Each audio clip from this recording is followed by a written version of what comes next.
Hello, good morning. Rajitha ബാലുവാണേ. തട്ടുന്തവിയിലേക്ക് എല്ലാവർക്കും സ്വാഗതം.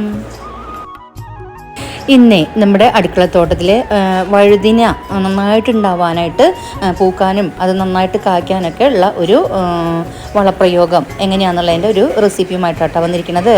അപ്പോൾ നമുക്ക് നേരെ വീഡിയോയിലേക്ക് കിടക്കാം. അപ്പം നമുക്ക് ഈ വളം തയ്യാറാക്കാനായിട്ട് ഞാനൊരു പഴയ ബക്കറ്റ് എടുത്തിട്ടുണ്ട്. വളമൊക്കെ കൂട്ടുന്ന ഒരു ബക്കറ്റാണ്. അതിലേക്ക് ഏകദേശം 2 കപ്പോളം ചോറ് ഇട്ട് കൊടുത്തിട്ടുണ്ട്. ഇനി ഇതിലേക്ക് 2-2.25 അച്ചോളം ശർക്കര ഇട്ട് കൊടുത്തിട്ടുണ്ട്. ഒരു കപ്പിന് ഏകദേശം 100 ഗ്രാമെങ്കിലും ശർക്കര ചേർക്കണം കേട്ടോ. ഇനിയിപ്പോൾ ഇത് അങ്ങോട്ടും ഇങ്ങോട്ടും കൂടിയാലും കുറഞ്ഞാലും കുഴപ്പമില്ല.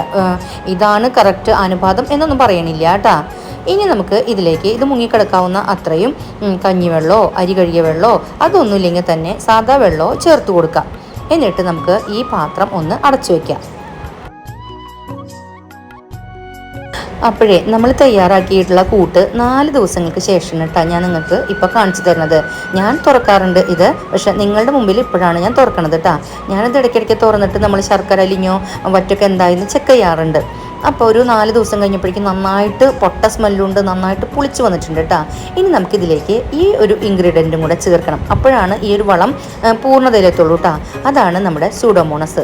കവർ പൊട്ടിച്ചിട്ട് ആ ഡബ്ബയിൽ ആക്കിയെന്ന് മാത്രം കേട്ടോ. സൂഡോമോണസ് എന്ന് പറയുന്നത് ജൈവാണുക്കളാണ് കേട്ടോ. അപ്പോൾ അതും കൂടെ പൊട്ടിച്ച് ഞാൻ ഡബ്ബയിലാക്കി വെച്ചിട്ടുള്ളതാണ്. അപ്പോൾ അതിന് മുന്നോടിയായിട്ട് ഒന്നും കൂടെ ബക്കറ്റിലുള്ള ചോറൊക്കെ ഒന്ന് എന്തായെന്ന് ചെക്ക് ചെയ്യണം കേട്ടോ. അപ്പോൾ നന്നായിട്ടൊന്ന് തിരുമ്പി ഒന്നും കൂടെ ഒന്ന് ഉടച്ചതാണ്, പക്ഷെ എല്ലാതും നന്നായിട്ട് അഴുകിയിട്ടുണ്ട് കേട്ടോ. നമ്മളെ ഉപയോഗിക്കുന്ന ഇതുപോലെയുള്ള വളങ്ങളോ കൂട്ടുകളോ ഒക്കെ ഉണ്ടെങ്കിൽ കുട്ടികളുള്ള വീടാണെങ്കിൽ ഒന്ന് ശ്രദ്ധിക്കണം കേട്ടോ. അതുകൊണ്ടൊക്കെയാണ് നമ്മളിത് വേഗം ഡബ്ബകളിലൊക്കെ ആക്കി വെച്ചിട്ടുള്ളത് കേട്ടോ. സൂഡോമോണസൊക്കെ എല്ലാതും ഒന്ന് കെയർ ചെയ്യണത് നല്ലതാണ് കേട്ടോ. അപ്പം നമുക്ക് ഇതിലേക്ക് 1 ലിറ്ററിന് 1 സ്പൂൺ എന്ന കണക്കിലാണ് സൂഡോമോണസ് യൂസ് ചെയ്യുന്നത് കേട്ടോ. ഇത് ലിക്വിഡ് ഫോമിലും നമുക്ക് വരുന്നുണ്ട്. അപ്പോൾ 1 ലിറ്ററിന് 5 ഡ്രോപ്പോളം ആണ് ഉപയോഗിക്കുക. അപ്പം നമുക്ക് ഇതിൽ ഏകദേശം 2 ലിറ്ററോളം വെള്ളം ഉണ്ട് എൻ്റെ കയ്യിൽ. ഏകദേശം 2 സ്പൂണോളം സൂഡോമോണസ് ആണ് ഇട്ടുള്ളത്. ഞാൻ എൻ്റെ എൻ്റെ വിരലതുമ്മ വെള്ളത്തിൽ തൊടുന്നില്ല കേട്ടോ. ഞാൻ ജസ്റ്റ് ആ സൂഡോമോണസ് ഇട്ടതിന് ശേഷം ആ ഒരു പാത്രം ഒന്ന് ആ വെള്ളത്തിലേക്ക് നനച്ചെടുത്തു. എന്നിട്ട് ഈ കമ്പൗണ്ടാണ് കേട്ടോ ഇളക്കണത്. കാരണം നമ്മളെയും കൂടെ പ്രൊട്ടക്റ്റ് ചെയ്യണമല്ല. ചില സാധനങ്ങൾ റിയാക്ഷൻ ഉണ്ടാകും. അപ്പോൾ അത് നമ്മളെ ബോഡിയാണ്, നമ്മുടെ ഹെൽത്തും കൂടെ നോക്കണം. ചിലപ്പോൾ അത് നമുക്ക് റിയാക്ഷൻ ഉണ്ടാക്കാൻ ഉള്ള ചാൻസ് ഉണ്ട്.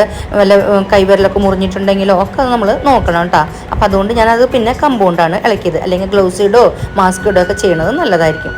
എന്നിട്ട് നമ്മൾ സൂഡോമോണസിനൊരു പ്രത്യേകതയുണ്ട്. നമ്മൾ ജസ്റ്റ് എപ്പോഴാണോ വളം ചേർക്കാൻ പോണേ, ഏത് മീഡിയത്തിൽ ഇട്ടിട്ടാണോ ചേർക്കണേ അന്നേരം മാത്രം അത് ഇട്ട് മിക്സ് ചെയ്താൽ മതി കേട്ടോ.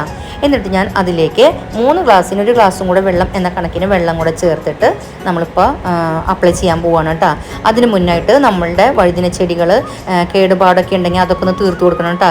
കേടായതോ ചുരുണ്ടതോ ആയിട്ടുള്ള ഇലകളൊക്കെ ഉണ്ടെങ്കിൽ കട്ട് ചെയ്യുക. ഇനി ചെറിയൊരു കമ്പിൻ്റെ ഭാഗം തന്നെയാണെങ്കിൽ അത് ഒടിച്ച് കളഞ്ഞാലും ഒരു വിരോധമില്ല. നന്നായിട്ട് അവിടെ കിളിർത്ത് വരും. അടുത്ത നല്ല ഹെൽത്തി ആയിട്ടുള്ള കമ്പ് വരും. അതിൻ്റെ തൊട്ടടുത്തുള്ള എൻ്റെ വെണ്ട തൈ കണ്ട അതാകെ മോശമായി. അപ്പോൾ അതും കൂടെ ഒന്ന് കളയണം കേട്ടോ. എനിക്കിപ്പോൾ ഇത് കട മാതി തരുന്നതും ഇതൊക്കെ വൃത്തിയാക്കണതും ബാലുവാണ് കേട്ടോ. അപ്പോൾ നമ്മൾ കടയൊക്കെ ഒന്ന് ഇളക്കി മിക്സ് ചെയ്യുക. ഇതിപ്പോൾ നമ്മുടെ അടുത്ത ബാച്ചാണ് ഈ വഴുതിനകൾ. ഒരുവിധം ഒക്കെ നമ്മുടെ കഴിഞ്ഞു. അപ്പോൾ ഇവരൊക്കെ ഫ്രഷ് ആയിട്ടുള്ളവരാണ്. അവരുടെ കടയൊക്കെ എപ്പോഴും നമ്മളിപ്പോൾ ശ്രദ്ധിക്കണ കാരണം വളപ്രയോഗമൊക്കെ തുടങ്ങിയിട്ടുള്ളത് കൊണ്ട് വലിയ ഹാർഡായിട്ടൊന്നും ഇരിക്കണില്ല. നാലും ഒന്ന് കടയൊക്കെ ഒന്ന് ഇളക്കി കൊടുക്കുകയാണ് കേട്ടോ.